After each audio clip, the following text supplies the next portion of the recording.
Buenos días, doctora María Cecilia Ramallo y compañeros. El día de hoy mi persona y mi grupo les hablaremos sobre la Ley de las 12 Tablas. La Ley de las 12 Tablas fue un texto legal que contenía normas para regular la convivencia del pueblo romano.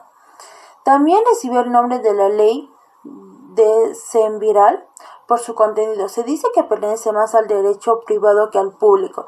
3 años más tarde, a la vuelta de esta comisión, se suspendieron las magistraturas y el Senado tomó la decisión de construir otra comisión incorporada por 10 patricios para la preparación de la ley.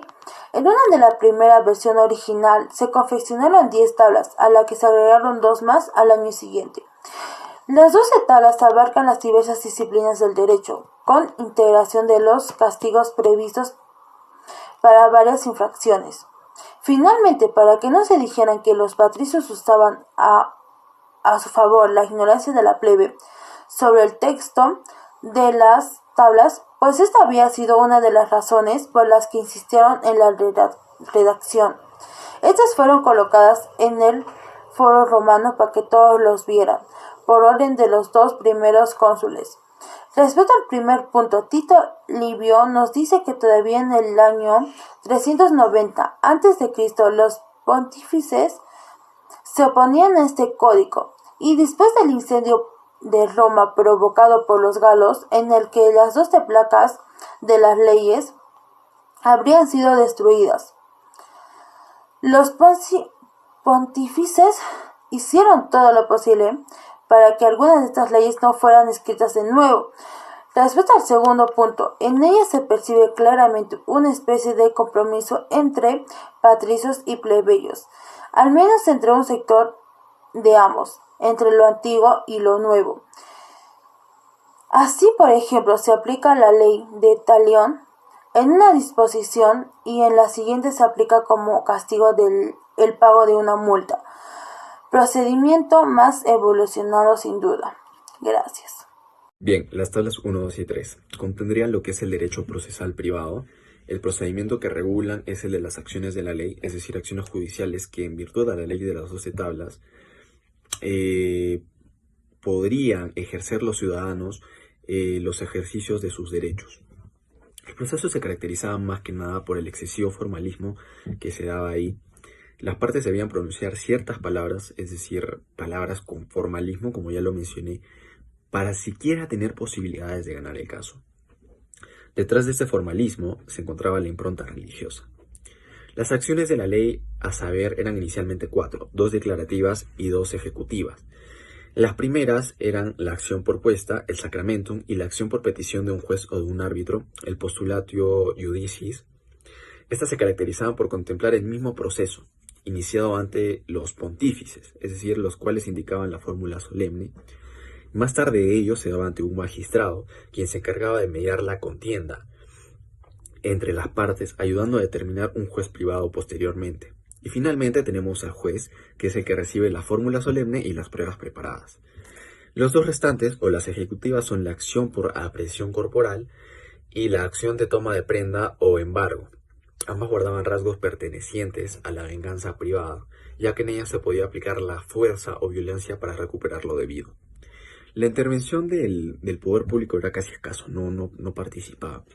El pretor venía a ser el magistrado que presidía el proceso, encauzándolo y fijándola en la controversia. Pero el juez, es decir, el árbitro privado, como ya lo mencioné antes, es el que dictaba la sentencia, y este venía a ser un ciudadano elegido de común acuerdo entre ambas partes. La ejecución de la sentencia condenatoria de un deudor se regulaba muy detalladamente. Aunque resulta morbosa por ser personal y cruel, es fruto del consenso que tuvo la elaboración de las 12 tablas por parte de los patricios y de los plebeyos. Como los deudores solían ser los plebeyos, esta regulación constituía un principio de seguridad jurídica. El plebeyo podía saber lo que le esperaba en caso de ser insolvente. Cuarta tabla. Esta nos menciona de los poderes que tenía el pater familia, como la potestad del pater, la emancipación y el plazo de gestación. Punto número 1. Si el hijo nacía con alguna deformidad, el padre podía matarlo. Punto número 2. el padre tenía máxima autoridad sobre sus hijos, tanto que podía azotarlos, encerrarlos, mandarlos a trabajar y venderlos. Número 3. Aquel hijo vendido más de 3 veces quedaba libre de la potestad del padre y el padre pasaba a tener una sanción. Punto número 4. El plazo máximo de gestación después de la muerte del pater era de 10 meses. Pasado este periodo, el nacido no era admitido como heredero legítimo. Tabla número 5. Esta nos habla de las herencias y tutelas. Nos dice que lo que el padre de familia dispusiese acerca de sus bienes y la tutela de sus hijos tenía que cumplirse rigurosamente. Si el padre de familia muriese intestado, quiere decir sin dejar un testamento, y que no haya un heredero suyo, este pasaba al lagnado más próximo. Sobre las deudas o créditos, se dice que eran divididos entre los herederos. Es decir, que si la persona muerta, el padre muerto, era deudor, a cada uno de sus herederos le correspondía una porción de esta. En cambio, si era acreedor, pues a cada uno también le correspondía una porción de débito. Ahora hablaremos sobre la sexta y la séptima tabla.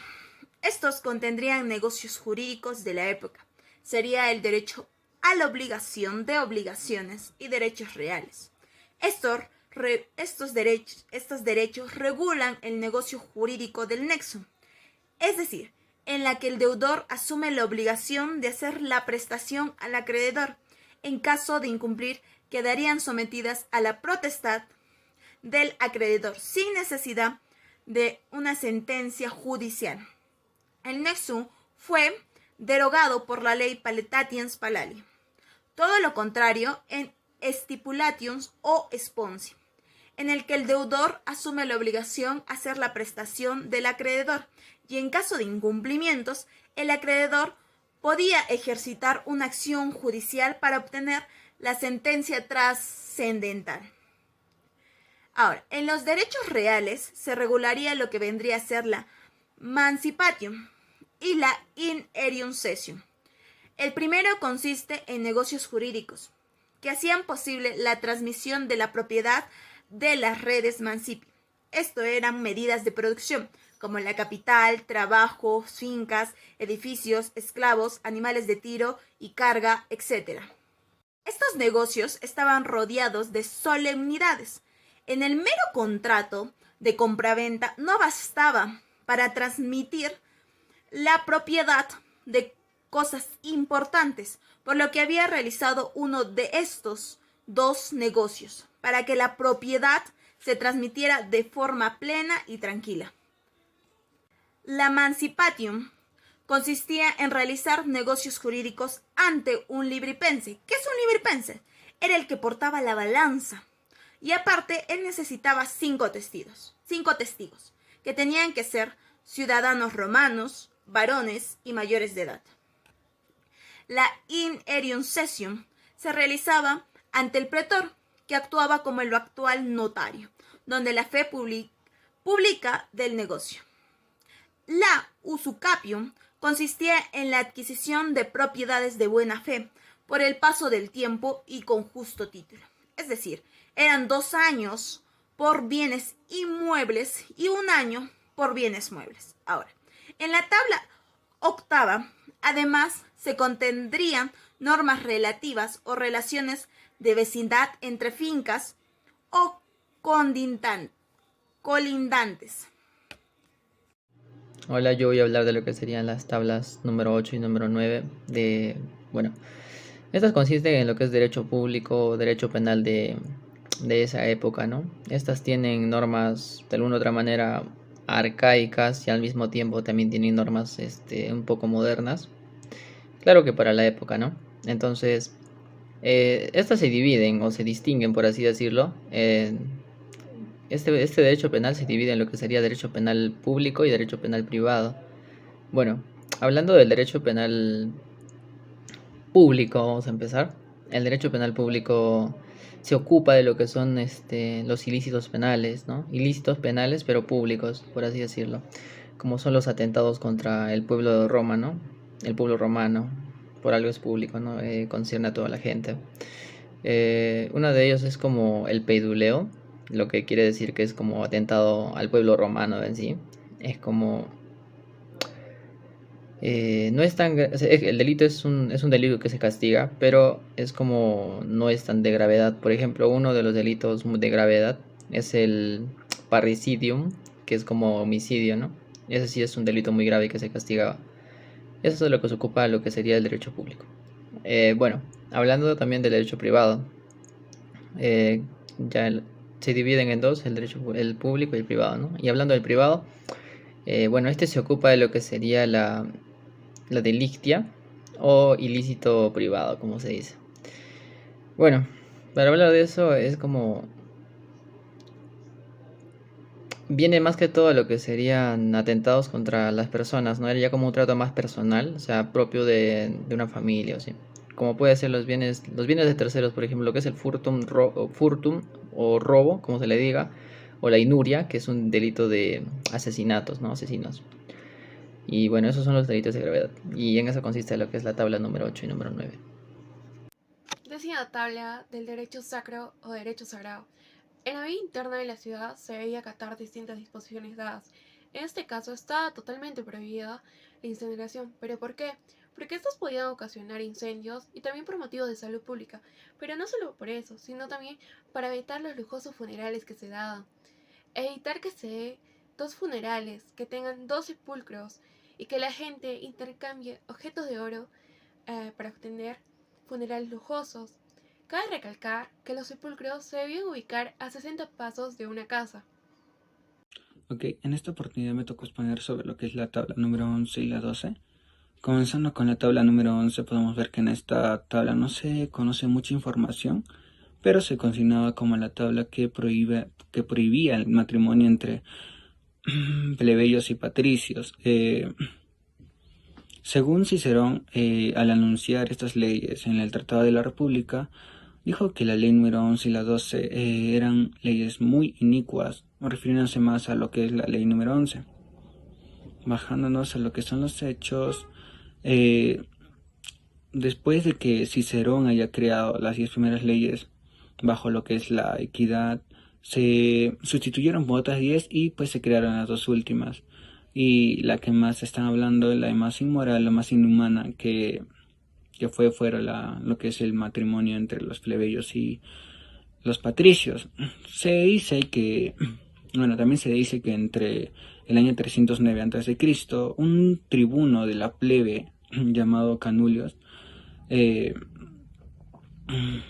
derogó esta ley, así pudiendo juntar los dos orígenes, y con esta anulando esa ley de la prohibición del matrimonio y poder juntar matrimonios entre plebeyos y patricios. Esta ley es llamada como la ley de la Lex Canulia. Bueno, en la continuación de lo que es la tabla número 12, que en sí es difícil darle un título a esta tabla, solo se sabe que contenía el establecimiento de una especie de prenda, que era el pignos, que consistía en a favor del acreedor a garantizar el precio del abonado del rescate de una víctima, o el alquiler de una bestia de carga. ¿En qué consistía esta en realidad? En realidad esta se trataba de una institución de una de las llamadas acciones de la ley, que constituían uno de los más antiguos procedimientos judiciales romanos. Si mal no me equivoco, este es el pignoris capio, que en sí significaba la toma de prenda, que consistía en la toma de la posesión de las cosas del deudor. Muchas gracias.